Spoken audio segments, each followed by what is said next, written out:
Мамлекет бул чоң тамырдан куралган түбү терең дарак болсо, жаш үй бүлө ошол мамлекет деп аталган дарактын өзүнөн өзү көбөйүп ажырап тараган жаңы бутагы деп эсептегенге болот. Бутакта өз жашоосу үчүн күрөшүп, жамгыр, борон, сууктарга чыдап, жазды күтүп мөмө берген сыяктуу үй бүлө да ар кандай турмуш машакаттарына сыналган соң гана бекем үй бүлө аталат. Үй бүлө институту чың болуусу үчүн жаш жарандардын турмушка аттанаардан мурдагы коломтонун ыйыктыгы, үй бүлөдөгү жоопкерчиликтер тууралуу түшүнүктөрдөн маалыматы кенен болуусу чоң мааниге ээ. Бүгүнкү бир китептин баяны дал ушул мазмунду камтыган китеп тууралуу.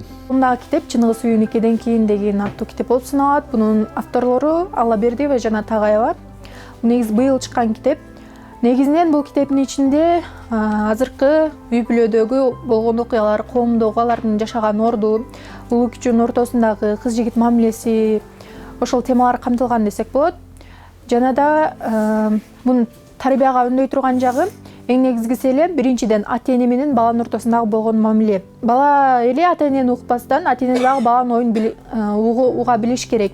Жана дагы балага дем күч бериш керек. Себеби өспүрүм чакта көбүнчө балдар өзүнүн кабыл алуу процесси өтө мындайча айтканда тез болгондуктан алар кандай кабыл алышы мүмкүн. Экинчи жагы бул кыз-жигит мамилеси. Азыркы учурда ошол биздин болуп жаткан айланабыздагы жаштар сүйүү десек болот. Бул сүйүү өзү китеп айтып тургандай эле Чыныгы сүйүү никеден кийин бул чындыгына айтылган. Жана ошол жердеги мени таасирленткен окуя бул Мариямдын үй бүлөсүндөгү болгон окуя болуп саналат.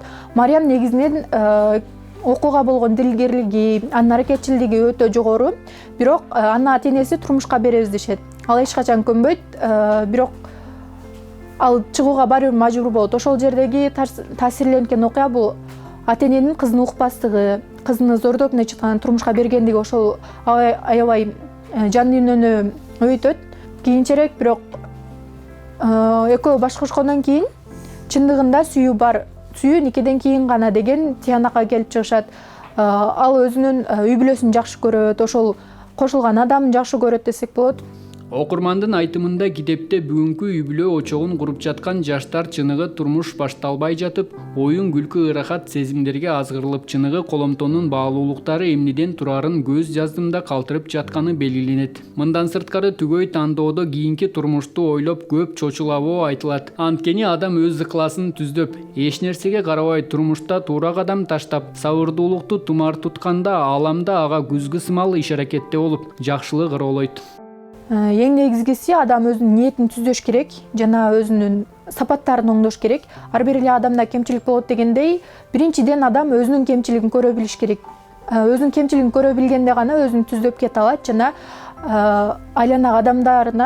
айланасындагы адамдарга пайдасын тийгизе алат. Менин оюм боюнча бул китепти жок дегенде 17 жаштан жогорку адамдар окушса деп ойлойм. Себеби бул негизинен көбүнчө баягындай чоңдорго арналганда, үй бүлө темасында же болбосо турмуштун оор тагдырын көргөн адамдардын башынан өткөн окуялар жазылган. Ошондуктан мен 17 жаштан өткөн адамдарга сунуштайт элем. Ошондуктан сунуштайм барыңыздарга.